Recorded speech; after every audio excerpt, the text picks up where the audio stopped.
She's a reader in innovation and sustainability at and also director of inclusive practice at the Dyson School of Design Engineering at UCL. Imperial. Imperial, exactly. And then exactly, yeah, but it's Imperial, not UCL, yes. Okay, maybe. I took this from the webpage. But UCL. Maybe not. Maybe it was surely my mistake, probably. Well, the very important thing for us today is that she does a lot of research on innovation and entrepreneurship, with I would say a particular focus on sustainability. Right? Mm-hmm. That's right. That's correct. Absolutely. She has done a lot of work on eco-innovation, one of the areas where we as a group in the environmental economics group work. She actually has two main papers, very cited papers, 2012 research policy, 2011 ecological economics, I think. And today she will talk about that, as you know, and so it's a pleasure to have her. It's a luxury to have you here. Thanks a lot. The floor is yours. So maybe I can stand here. Pablo, is that okay? So thank you so much for the very kind introduction, Pablo, and special thanks to Pablo and Christoph, but to all of you for inviting me. It's delightful to be in Madrid. My first time, I have been to Spain many times, but my first time in Madrid. It's a beautiful city. I loved it, and I stayed at the help me out. Residencia. Yes, the Residencia, which is very, very beautiful. So thank you so much for the invitation. As Pablo said, I've spent a lot of time studying eco-innovation and sustainability. But this is actually coming from a more recent line of research that I am building with some students, with some colleagues on AI. And I really started this paper thinking this is going to be at the intersection of AI and sustainability. I wanted to look at that particular interaction. The paper is currently going through revisions in a management journal, and it's moving in a slightly different direction that we had initially intended. But there is quite a bit of research agenda around sustainability that I will discuss towards the end of my presentation, even though majority of it is, let's say, sustainability in the broader sense, not just ecological sustainability. And this is a line of research that I'm quite keen to collaborate with colleagues here if there is any interest to understand the intersection of AI and sustainability in all sorts of ways. So this is joint work with one of my colleagues from Bilgi University, Gamze Danışman Öztürk, and we're looking at, does AI benefit the responsible firm more? The vision for this work is, it's about applying stakeholder theory perspectives to understand artificial intelligence. So as economists, we typically look at artificial intelligence and the economic benefits that artificial intelligence delivers. So we want to take a big step away from that, not to overlook that, but to understand artificial intelligence more in a societal and ecological sense. So we thought, from the firm perspective, it makes sense to bring in the stakeholder theory. I'll talk to you a little bit about that. And we want to identify the boundary conditions for AI to deliver true economic benefits to the firm. So we operate with the research question, does AI adoption and deployment? And we don't really differentiate between adoption and deployment. I will put that caveat there to start, which are different things, but let's say AI adoption and deployment affect the market value of firms differently depending on their CSI investment level. So depending on how responsible they are in corporate social responsibility terms. So artificial intelligence is actually part of the digitalization literature. We understand artificial intelligence. A lot of the time it gets lumped with other automation technologies like robotics, Internet of Things, etc. So it's part of that digital suite of technologies. But also the literature distinguishes it as a distinct technology for its autonomy and self-learning. So what it's enabling in firms, it's automating an expanding range of cognitive and functional tasks in the company. So in some ways, we can think of it, for instance, compared to previous technologies and the adoption of them in firms, we can think of it differently because it's actually having a much bigger impact across the company, or that is the argument at the moment. There's a big economics literature that looks at what AI does for companies, and typically that literature centers on two things.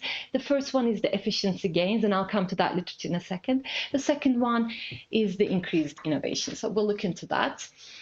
But so those are great for the firm. If you can innovate more, if you can be more efficient, that's fantastic. At the same time, there are concerns about AI, and these concerns center around fairness, transparency, accountability, data safety, job placement, discrimination, etc. So there are all these like AI ethics scholars, and maybe there are some of them amongst us who talk about how AI actually has several negative side effects, let's say, for the society. And these side effects will affect the stakeholders of the company and could create stakeholder dissonance. So we argue that, okay, on the one hand, there are all these positive benefits of AI, but on the other hand, there could be potential value losses if AI is causing dissonance among the stakeholders. And of course, I am never saying AI doesn't deliver value for stakeholders. It delivers positive value, so efficiency is great. We are able to get a lot of products freely or cheaply. But there are also these negative things we need to think about. And the fact that stakeholders, and even let's think about users, some users benefit, others don't. So it's mixed. So we need to look into that carefully. This is not my data. It's from Statista, but there's a lot of data that is showing the diffusion of AI is really fast. Some people would argue it's actually diffusing faster than how internet diffused. I don't know, like I don't look at that data, but it is definitely diffusing really fast. And of course, AI has entered the sort of common person's life with Gen AI, but we've lived with AI and the algorithms of AI for decades now. So they have actually decided whether you can get credit to borrow from your bank. It has decided your health insurance, whether you get it at a certain rate or not. So the algorithms, the predictive part of AI has been part of our lives for a really long time.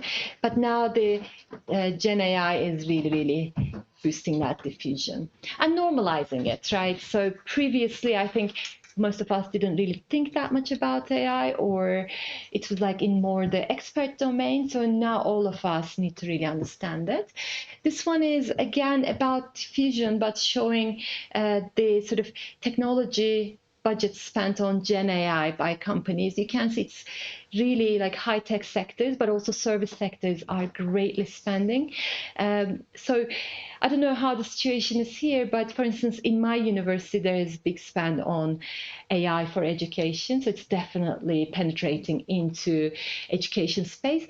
It is penetrating into research space. Probably we see it more in, let's say, I don't know, like cancer research, medical research, maybe more like engineering and so on. But social research is also seeing parts of that ever so slowly. And this data is from the US, talking about the AI adoption. You can see services like marketing, advertising, technology, consulting, teaching. They are the lead adopters of AI technologies. So it is here. And this is slightly old data from 2023, but it shows the adoption of generative AI at work. And this is, of course, underreported because people are hesitant to report AI use in their data. So if anything, we are seeing a lot more use 2 years later, but also if we could account for the real responses. AI is a big part of everything. So no wonder companies are spending a lot. And in this paper, we are questioning are they able to get value out of it?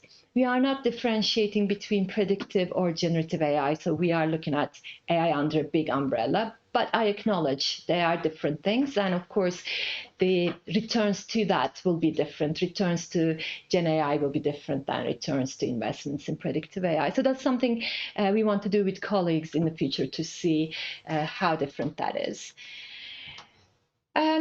So AI in economics literature, innovation literature, is studied as a general purpose technology. And that seems to be the narrative.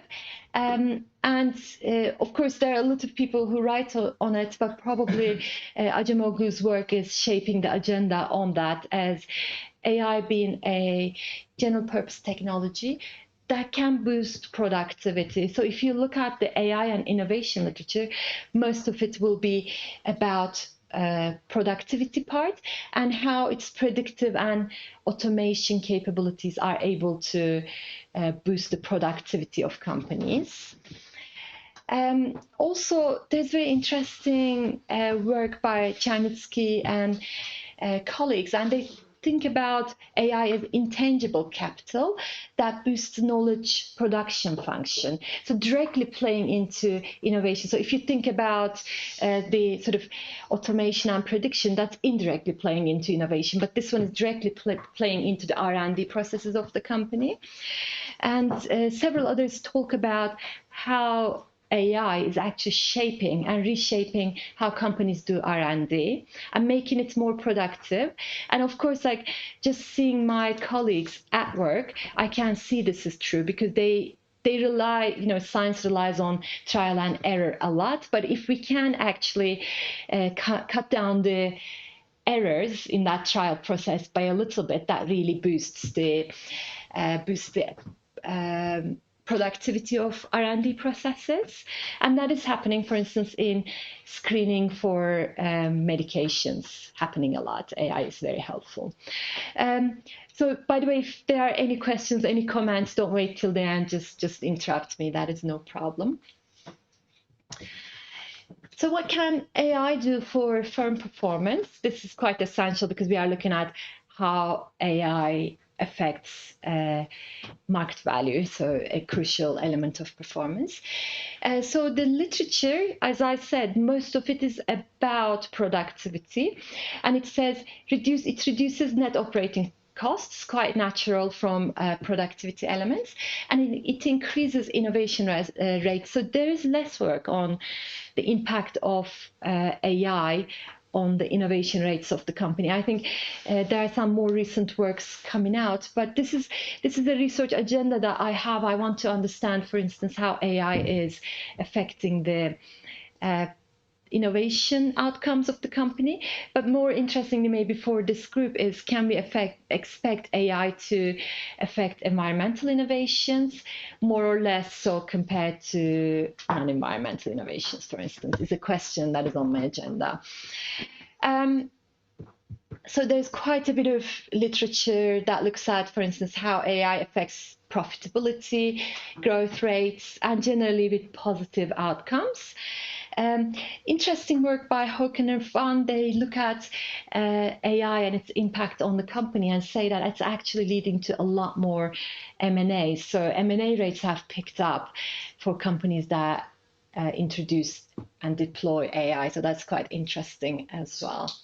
So for someone outside of this, what are M&A channels? Oh, I'm sorry, mergers and acquisitions.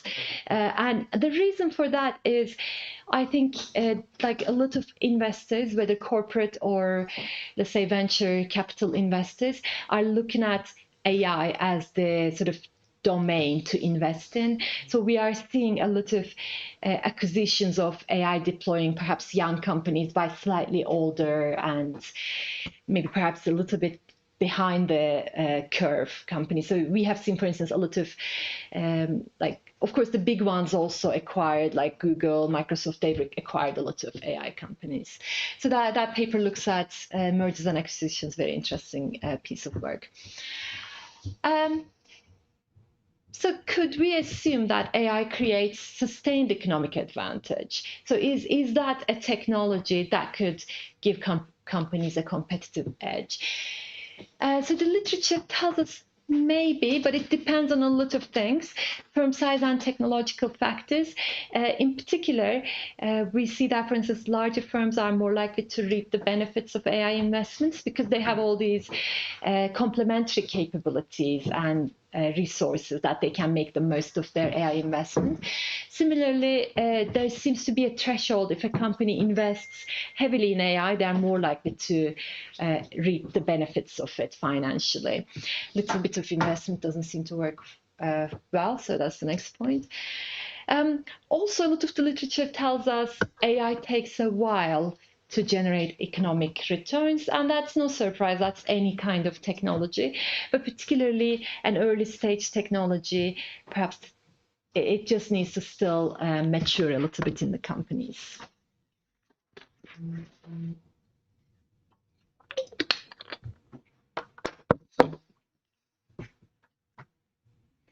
And of course, there's a lot of speculation on AI. So I teach entrepreneurship at my school, so I'm quite involved in the entrepreneurial ecosystem in London. This is like every event I go to, this is people talking about the AI bubble is about to burst. Like I hear it at every meeting. And that's from Goldman Sachs, too much spent, too little return. So is that the case? That's quite anecdotal, but that goes to the heart of what we are exploring here. Does it pay off to spend on AI? As a spoiler, yes, it does pay off, but when firms are responsible is what we are claiming in this paper, what we are seeing in this paper. And the reason, I'm not quite sure why that was all on one line, but it says AI remains a contested technology for the ethical problems I have raised with you at the start. So if you look at that, I think it's quite small print, but the AI ethics is a big literature, and there are scholars who have done work in this area, particularly in the last decade. I work with some colleagues in my department. So this is global concerns of generative AI. So it's generating scams with AI. Deepfakes, yeah, my eyesight is amazing. So deepfakes is a thing that's becoming really, really dangerous for all of us. Of course, sexual abuse, online abuse is a big one. AI hallucinations. So if you are working with students, this has become the big pain. So we examine, for instance, master's, PhD thesis. Now we are told to randomly check the references of any given piece of work. And sure enough, 1 out of 2 cases, we come across hallucinations that students have used, and then AI has really hallucinated. And that has major, of course, that's just for research, but AI hallucinating is misinformation in a lot of cases that causes major societal problems. Data privacy, and this is something I think about, like I like to use AI, but where is all my data going? And we are having debates, for instance, in my department. Could we kind of like put a student's work into an AI tool? We probably can't, is the conclusion we've come to, because it is the student's own work, and really, like, we need to respect their privacy. So this is all many issues.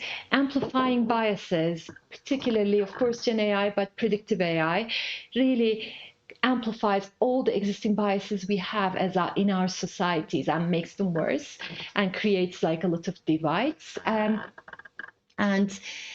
And the last one is interesting, particularly for younger people. Creating relationships with an AI agent is becoming more and more common, and that seems to create a generational debate and divide that, like, older people can't seem to understand how one could have a friendship with an AI.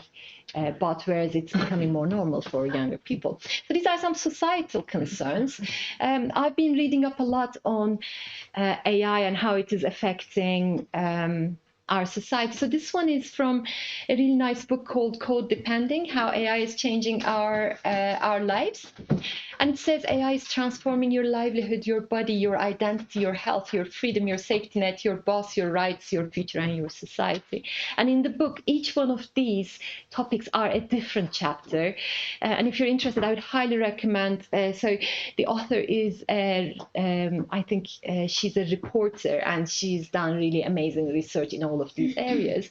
Goes to show that actually AI it's a sort of general purpose technology, but in being so, it's massively transitioning our lives, and we are living through that.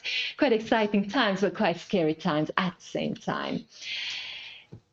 But also, the sort of most concerning part of it is AI systems can go wrong, and there's nothing wrong with that, right? It's like we know technology, particularly when it's young, it will go wrong.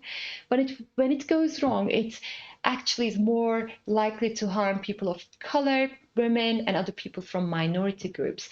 So it's got a disproportionate effect on parts of our communities that could be vulnerable already, given our societal setup. So AI particularly is important for that reason.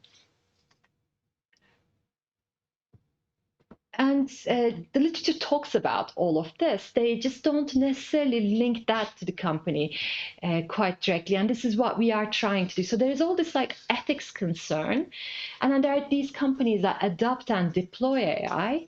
So how do we connect the two of them? And that's why we decided to bring the stakeholder theory. So some of the issues are algorithmic biases, as we've talked, amplifying societal biases. Job displacement is another part. So this is probably people talk about robots more than AI in terms of displacing jobs. But will AI displace jobs? For sure. Will it displace more jobs than it creates? Who knows? We are going to live. And there's kind of like evidence happening, coming through on that as we speak. But that remains a concern. Data security, privacy, mass surveillance, and autonomous weapons. So AI is also at the root of these technologies. Deepening digital divides. I don't have it anymore. At some point, I had as part of these devices, these slides, a picture that showed the adoption of AI in terms of gender differences. So if you just look at Gen AI, it's very gendered. Its adoption is twice as fast by men than women. So it's actually it's become a very gendered technology within just a few years. So it will definitely amplify some of our existing divides. Energy and freshwater consumption for AI is something that we are trying to do some more work on, but it's actually a heavily energy and resource intensive technology that we don't think sufficiently enough. And that is what I would like to come back to at the end of my presentation. So these are AI-related risks. So these concerns, of course, companies are very attuned to them because it affects them. If you are deploying AI, you need to think about the risks that it creates for the company. So this is the AI risks that organizations typically are concerned about. So for instance, cybersecurity is a big one. So I don't know how it is happening, but for instance, several UK universities got hacked in the last couple months. We had our NHS, several parts of NHS hacked. So cybersecurity is becoming a big part of this, and AI, of course, is a very connected element of that. So regulatory compliance, and I will talk about that. It's fantastic to have a lot of people who are focused on public policy. So regulation of AI is highly complex. So this is like no other technology that our regulators have regulated in the past. So we really need to think about this new generation of technology and how to regulate it effectively so that we can reap the benefits, but we can also protect the public interest. And that's not easy. And of course, Europe has done probably the best work on that. But it's still very, very complex grounds that we all need to think about. And companies are trying to gauge what the governments will do next and how they can comply, perhaps like minimally at least, with what the regulators will require. And similar issues like explainability, organizational reputation. So I'd like to speak a little bit about reputation. So you may have heard pretty much every single large company has had their AI scandal, right? So their AI bot goes weird and starts kind of like swearing at people, inciting violence. They take it down. And what we see is their market value crashes overnight, and it takes a while for it to come back up. So if they breach AI and if they cross their users and customers, of course, there are reputational consequences for the company, let's say. Equity, fairness, and of course, workforce labor displacement. We have seen, for instance, in the last month, a lot of consultancy companies lay off people in thousands. And the managers are, or the owners of these companies are openly saying it's because of automation. So it is happening, but that creates a risk for the company as well. Okay. So the next thing I want to talk about, based on those ethical concerns, is how does AI adoption and deployment affect the firm's stakeholder relationships? So because I think I went from a Mac to a Windows, my slides are a little bit bunched up, but it's okay. I can tell you a little bit about it. So we argue in this paper that the stakeholder relationships of the firm are changing significantly. They are, and of course, you could argue that every technology changes that, but digital technologies are introducing a lot of change to those stakeholder relationships. And in terms of stakeholders, we are thinking about users, consumers. So these people are probably at the root of it, but also the employees, the internal stakeholders, the public, the general public, even if they may not be users or customers, as well as the regulators. And important to note that there will be distinct benefits for some of these stakeholder groups and for some stakeholders in each stakeholder group. So efficiency gains and lower costs are the main gain there. But at the same time, significant challenges such as job losses, discrimination, and privacy breaches are out there. So that's something we've talked about. So based on this, we argue that these challenges threaten to strain the relationships between AI investing firms and their stakeholders, and that limits the AI's value creation potential for the company. And why do we use stakeholder theory? Actually, so this paper is going through revisions in a management journal, and I wouldn't say I was very well read on stakeholder theory before in the first version of this paper. We knew it had something with stakeholders, but they kind of like encouraged us to take a deeper look into stakeholder theory, and I think that's worked well for us to frame the paper. Stakeholder theory says the engagement of the company with stakeholders is relevant to value creation. So if we look at, for instance, the productivity efficiency literature that links innovation to the sort of productivity, market value, etc., that's very much coming from a shareholder perspective, whereas stakeholder perspective takes a broader approach to that and says that if the company can maintain decent relationships with its broad stakeholders, it's this kind of like trust between the company and its stakeholders will unlock critical resources that different stakeholders hold. And all of them will hold different resources that can help to make the company more legitimate.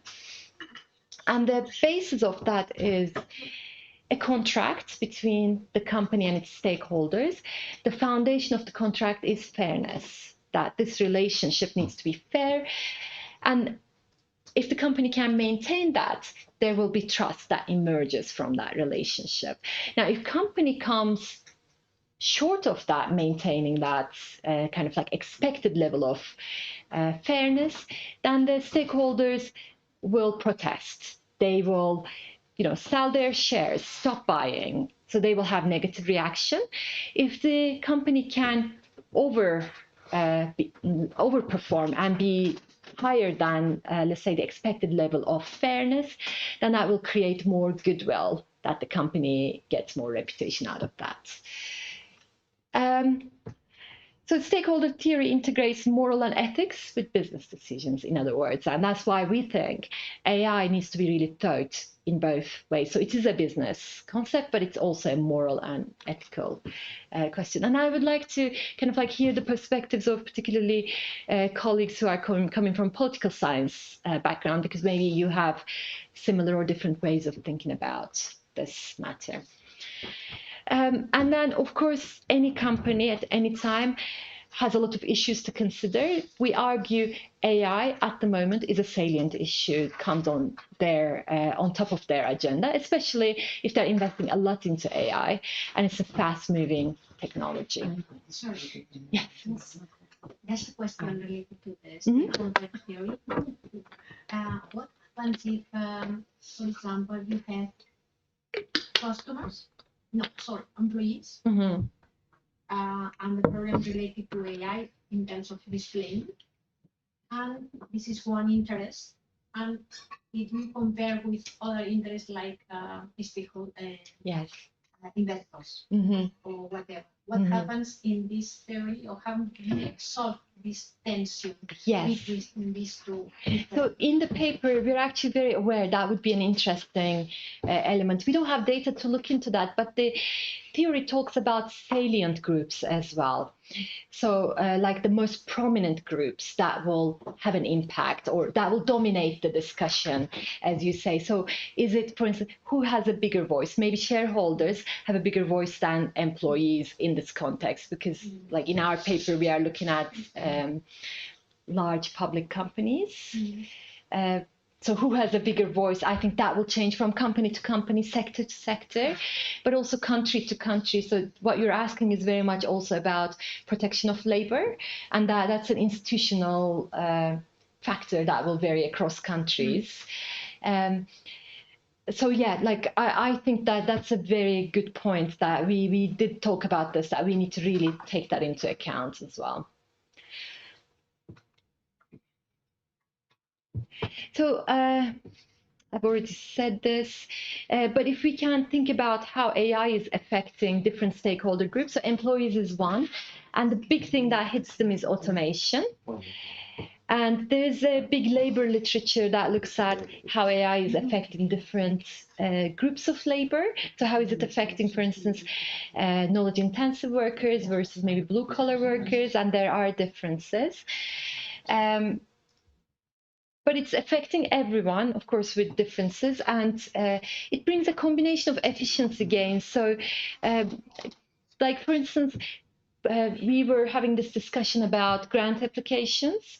If you look at what the authorities are reporting, there is a spike in the number of applications to all grants bodies. So if anybody was, for instance, following the Mercury postdoctoral fellowships, so it's almost doubled compared to last year, and there's a reason for that, because AI writes half of it. So it's a lot easier to get a sort of decent. So we use it, right? And this is amazing technology. Makes some things really, really efficient, automate some parts of our jobs. But at the same time, and depending on who you are, what kind of job you do, there are significantly growing fears of AI-induced redundancies. And it's happening across the board. It's kind of like making blue-collar workers redundant, but it's also making white-collar workers redundant, that we've seen in consultancies at Amazon and so on. So this is interesting. There's very nice data and research from the US that looks at what automation does to the mental health of employees. And there's a very strong correlation between automation-led redundancies and excess debt due to alcoholism, other addiction, and depression rates. So this is real. It's not just a fear. It's also affecting people's mental health and well-being, and even life expectancies. So labor generally mixed, I would say. It depends where you are. Public, the users and public, again, depends who you are. So if you are, for instance, somebody who belongs to the fringes of the society, you're probably being very negatively affected by both predictive and general Gen AI. There's some very nice organizations that I've been following, like Algorithmic Justice League, AI Now Institute, Pause AI. These are all warning against the public effects, the societal effects of AI, and people are getting behind these institutions exactly because public as a stakeholder is being affected. And we talked about the governments. Governments are trying to get to grips with what is happening. It's moving really fast. So the EU AI Act was introduced earlier this year, probably gold standards in the world. We have something similar, more like a white paper in the UK, but it doesn't really have as much teeth as the EU regulation. I'd be interested in maybe people who have more expertise on that to hear how well that is working, or how well that is likely to work, the EU Act. And what happens? Like, how does it? We argue that stakeholder relationships are trained as a result of these concerns, and we do so based on the general narrative, but also there are a couple really interesting studies. So this one, Van Hooligan and Stelhort, they do 4 experimental studies that look at how customers and users of digitalized companies perceive these companies. And it's fascinating research, because they say companies that have like a big digital investment, people are less likely to enter to a relationship with these digitalized companies, affiliate with them, or trust a firm that's more digitalized. So because they are less human-like. So as individuals, we like to associate with human-like entities. And as a company invests more into digitalization, including AI, we are less likely to perceive them positively and trust them and get into a relationship. And this builds on some, again, really interesting literature that talks about digital organization as cyborg-like entities. And if you think about cyborgs, we think of cyborgs, they have agency, they can think and they can do things, but they don't have feelings. So stakeholders, when things go right, they are not going to sort of treat them like reward them. They will only reward them lightly if they see it as a cyborg. But if things go wrong, they will punish them a little bit extra because they don't have feelings. So the organization that's investing in AI is becoming more like a cyborg. So we say its stakeholder relationships are weakening as they invest more and more into AI. So our proposition is, if a company is investing into AI heavily, they also need to do something to boost their stakeholder relationships. Otherwise, this is going to hurt them. And there is literature, a few pieces of work we've come across that says the serious concerns about AI ethics requires companies to give extra special attention to corporate social responsibility. So in other words, the company needs to be more responsible if they want to get anything out of AI. And why corporate social responsibility? Because corporate social responsibility, we argue, does 2 things. The first one is it builds a stronger governance capability. And I suspect a lot of us come from capabilities framework, resources and capabilities framework. So CSR builds this governance capability of the stakeholders. So stakeholder governance capabilities, if a company is capable, then they can identify the salient stakeholders. So maybe going back to Esther's point, then they can see which stakeholder is likely to hurt them, like weakened relationship, the identification, and address those problems effectively. There's very nice work by D'Antoni et al. They don't actually do it in the context of technology, but they talk about stakeholder governance capabilities as sensing stakeholders, so understanding what is going on, what is their problem, who's bothered, who needs special attention, interacting with them, and co-designing is, as you know, becoming a big sort of part of business strategy, co-designing strategies, pathways, learning from them, and changing based on stakeholders. So this is a distinct dynamic capability that we probably in innovation literature don't think so much about it, but CSR literature talks very heavily about stakeholder governance capabilities. And they talk about how important this is, particularly for fast changing ethical contexts, such as AI. So the company needs to really be in touch and be able to tap into its stakeholders if the environment is changing fast. So that's the first one, building capabilities for stakeholder governance.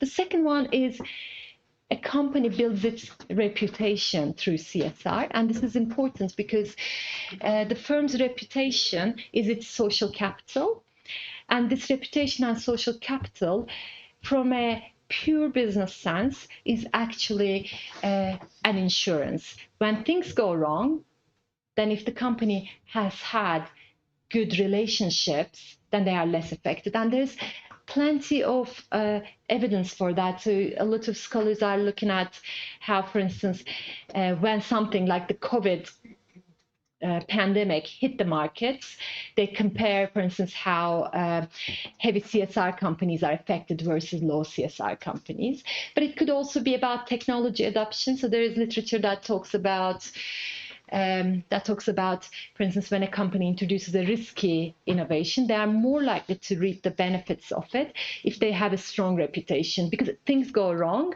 and then the company can then use this like good reputation, goodwill to make things right with their customers.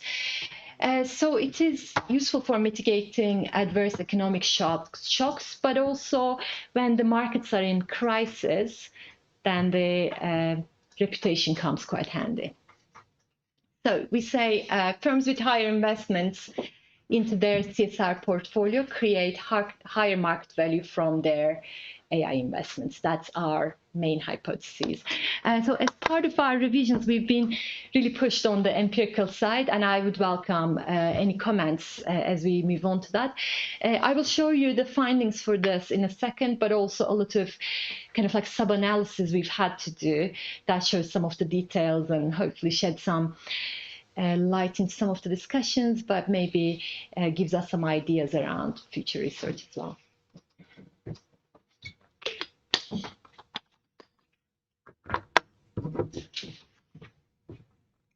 So our data is coming from Babina et al. So this is a very nice paper published in Journal of Financial Economics, where the authors make their AI data available. So if anybody is interested in doing work with AI, I would highly recommend you look at this fantastic paper by Babina et al. It is very, very generously, they are sharing their data that is also allowing you to link it to patent data, like USPTO data. We linked it to CSR data, but they have firm-level AI employment data from Cognizant resume database. So this is a resume database that companies hire from, and they use kind of machine learning to get the data from that on AI.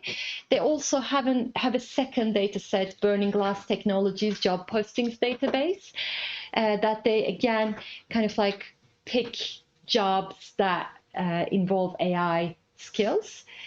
So that is our main AI database. We merged that with financial and balance sheet data from Refinitiv data stream, and then finally merged that with Refinitiv ESG database, which to get data on the CSR. We were pushed by our reviewers to say one CSR database is not enough. There could be differences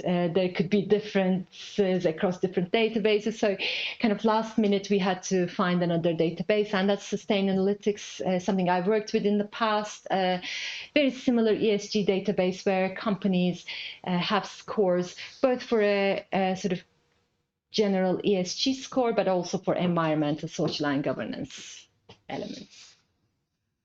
So in total, we have 1,087 publicly listed US firms between 2005 and 2021 with data on AI investments and ESG scores.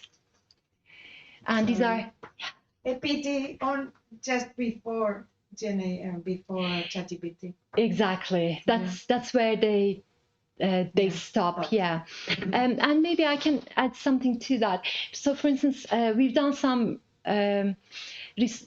further analysis that looks at our results, and we divided this period into 3, because if you look at like 2005, that's very early days for any kind of AI, predictive AI mostly.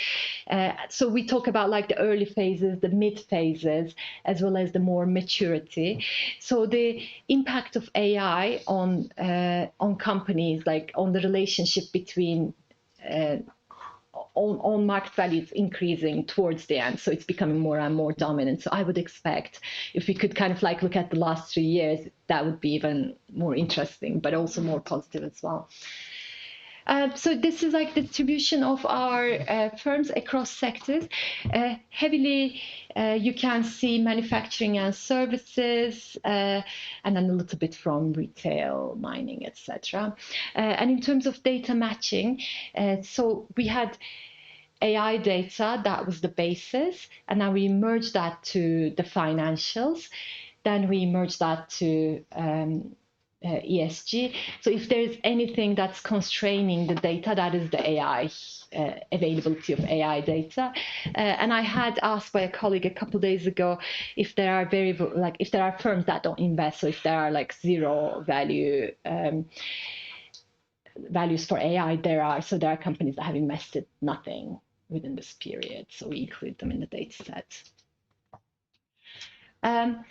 So these are our variables. We can come back to these, but quite traditional. So Tobin's Q.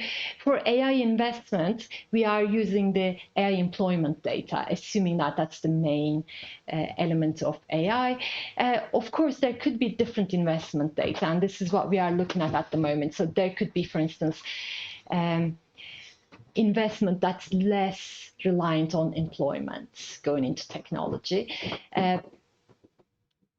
Particularly for things like high performance computing, for instance, there could be a lot of capex that's happening without necessarily employment. But this is an employment-based measure.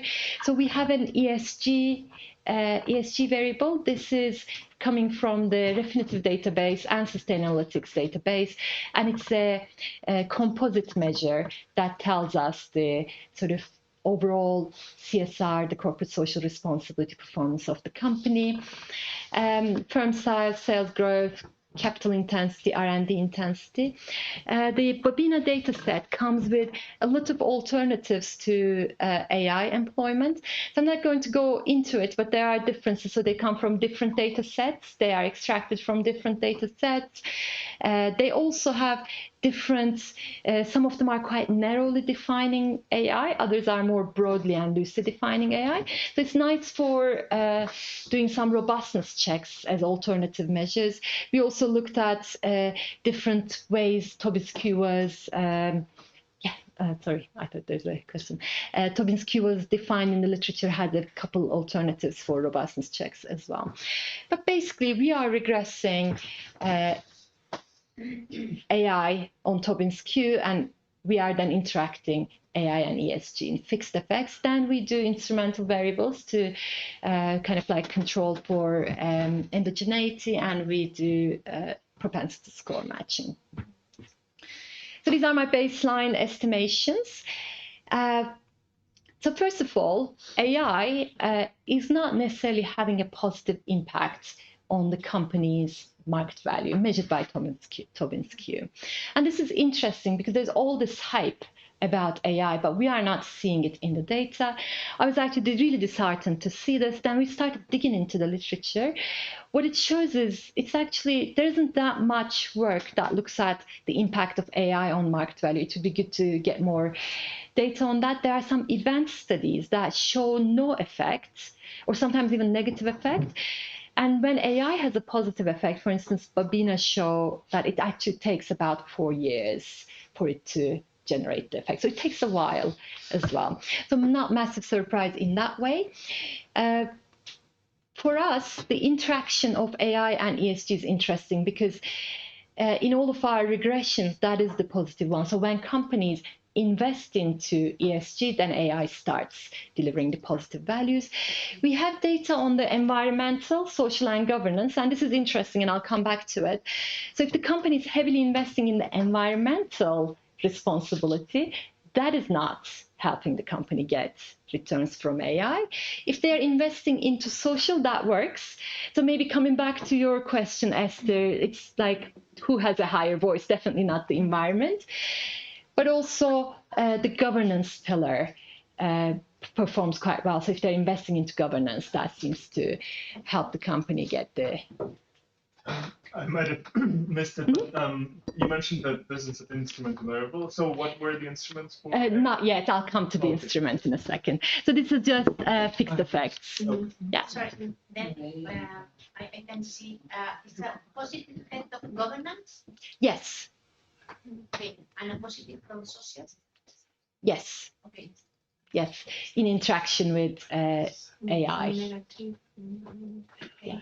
And it is not a compensation effect between them, both types of, for example, compensation between social and the governance. Yeah. For example, the investor or something like this. There could be. Actually, we haven't checked. We have checked the composite ESG as well, but maybe you're saying it could be combinations of that, and that might be worth checking. Because in the governance pillar, there are a lot of indicators. Yes. And maybe they are more or less compensated with one of each other. I will show you actually that because we looked at governance quite carefully because we have we don't have a hypothesis for it, but we have a suspicion that it's governance capabilities. So I'll show you, maybe you can see a little bit more on that. So this is the governance pillar. Since we say governance capabilities are important, I want to show you a little bit more in detail. So these are the let's say, subcategories of the governance pillar. The first one is CSR strategy. So that is not, the interaction is not significant. The second one is shareholder, which is quite important. And then the next one is management. So these are the components that seem to deliver value. We also looked at the societal pillar. I think I don't have it here. But on the society, it's mostly product safety. So it is the customers that actually have a voice on the societal side, that they don't want to breach the ethics of like customer care and so on. The pillar of management? Yes. What is measured? So I don't exactly know the detail, but it's one of the dominant peers, and I think it's kind of like management capabilities, so things like boards and the composition of boards or whatever? Yeah, I think so. The composition of, so it is the sort of composite management, and I know that's got like sub-elements underneath that as well that we don't report. We haven't checked. Diversity or compensation. I think all of that comes under that. Okay, so coming back to the endogeneity problem. We actually, I'm sorry, we haven't come to that. So this is about the reputation element. We'll come to the endogeneity in a second. So the reputational element, we check. The first one is, if you remember, we claim CSR is boosting capabilities. The second one is boosting reputation. And through that reputation, we would expect that companies that invest in AI and CSR should see like some sort of reduced risk. So we've got some dependent variables that are measuring risk, and these are quite like typical of the literature. And this is just for checks, but you can see, for instance, AI is typically increasing the risk of the company. So if you're investing in AI, your risks, the idiosyncratic risks, go up. If you invest in ESG, that generally brings it down, and together the effect is negative, so the company becomes less risky. thanks to ESG. So for the endogeneity, our instrumental variable is availability of AI labor from the commuting zone universities. And this is a variable that Bobina et al. Used, so we have adopted the same. It performs on the sort of all sorts of tests, and we use that to instrument the AI investment variable, and the results seem to hold quite strongly. We find the same thing. So that's our first check. And then we also conducted propensity score matching. We split the data as ESG high for those companies that have above median ESG investments. These are the, you can see these are the variables we've used. And you can see here the differences between the unmatched sample and the matched sample. So this is before matching, after matching. So in the unmatched sample, there are significant differences in several of the variables, and those go away for the matched sample. So the sort of matched and unmatched sample are about the same, except for their ESG investments. So one group invests heavily, one group invests less on ESG. And the findings also seem to confirm this positive interaction between AI and ESG when looking at Tobin's Q. As I said, we did a little of robustness check that I'd like to maybe touch upon some of them. These are different measures. So the dependent variable is always Tobin's Q, but we have different measures for AI investment. All of it is labor-based, so that's the weakness of it. Now we are looking at, can we find maybe more capital-based investments? Very limited data on AI, so I'm not sure if we'll be able to do that. But generally, the results are quite similar. Whichever AI measure we use, that seems to perform in a similar way to our original variable. And then we also were asked to look at different industries, and I think this was a really good suggestion to see where the effects are coming from industrially. So a lot of the positive effects are coming from services and also from manufacturing. This is only significant at 10%. I need to caveat that. So a lot of it is coming from services and some from manufacturing as well. And this is finally us using a different ESG data variable from Sustainalytics, and that is working in very similar ways, even though it's independent. So this is probably like a good summary of what I have discussed today. So ESG or CSR is really helping companies to reap the benefits, the financial benefits of spending on AI. And that benefit seems to kick in. Probably this is like, I need to ask my co-author, but this is probably 35-40% point, and it increases the more company invest in CSR, the more they get out of it. So in terms of results, AI does not necessarily contribute to firms' economic performance. So coming back to that debate, like is there an AI bubble? For sure there's an AI bubble that will burst, but it's not going to burst, is what we argue, for those companies that also have the responsibility in place. If the company is investing in responsibility, corporate responsibility, they will get financial benefits. And within that, the mechanism for that to happen is managing stakeholder relationships. AI and any other form of automation technology needs to be thought in broad sense and in societal terms. So a lot of us, in my group at least, like we are economists and we think of it as an economics problem, which it's not only an economics problem, it's a political problem, it's a societal problem. So we really need to kind of like bring the full set of tools that we have from these disciplines to understand the effects of AI in economic terms. So managing stakeholder relations enables growth of reputation, which acts like an insurance policy for the company, and it also boosts the governance capabilities. And I think the sort of main finding from the paper is that CSR is acting as a legitimizing mechanism for the company. And the markets are looking at companies to self-regulate, perhaps in void of effective regulation from the governments. And we see that happens a lot. When regulation is not there, there's a void that gets filled by corporate social responsibility, etc. So social and governance elements are what enable ESG to help AI return the investment. So also, I didn't show this, but product responsibility, human rights, and workforce-related actions are within the social element, and shareholder and management-related actions are essential under the governance element. So the last thing I'd like to say, am I doing okay, Pablo, on time? Yeah. Okay.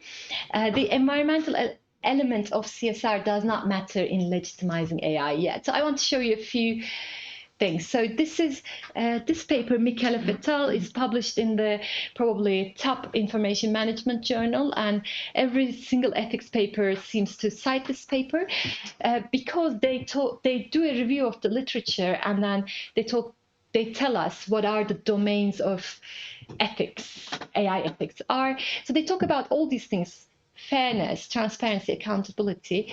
Social and environmental well-being comes at the bottom. So it's a bit of an afterthought. So we are not thinking enough about the environmental impact of AI just yet. And here is some old data on the energy use for AI. So this data, I believe, is from 2023. But you can see that this is a Google search. If you search on ChatGPT, that is 10 times more energy intensive. If you do like an AI-powered Google search, this is 30 times more intensive. So energy is a big one, but also water use for AI is a really big one. A lot of fresh water gets used to cool the data centers that are used to train AI. This is the water used for training for ChatGPT. You can see that, and then there are a lot of numbers researchers quote in terms of how much water goes. But for instance, they say for ChatGPT, it's about the water consumption of UK annually is what is used to train ChatGPT every year. So it's, and of course, for instance, we have heard Sam Altman say, please don't say please and thank you to ChatGPT because it wastes energy and resources. Yeah. Is it a consumption of water or just use of water? Because some uses of water are not consumptive. So yes. So this is fresh water that is used to cool the... down. So it's not consumptive water. I guess depends what they do with the water. Yeah. So I've been talking to, we have a project on high performance computing, which is the backbone of AI and other technologies. I've been talking to engineers. So I think there are, for instance, now systems that are closed, that the water can circulate. So you don't necessarily need to dispose of it. But there's also a lot of disposal of fresh water after it's cooled into the oceans. In warm form as well. There's a bit of concern around, for instance, what it does to wildlife if it's like disposed into the ocean, what happens to the, exactly. So this is, I think, consumption, but I would assume more and more we'll see that water kind of like contained and circulated. Yeah, so that is an agenda. I think as environmental economists, we need to think about what does AI do to the environment and how to bring the sort of voice of environment into the research table at least. Yeah, thank you very much. And I'd love to take any questions, comments. Thank you.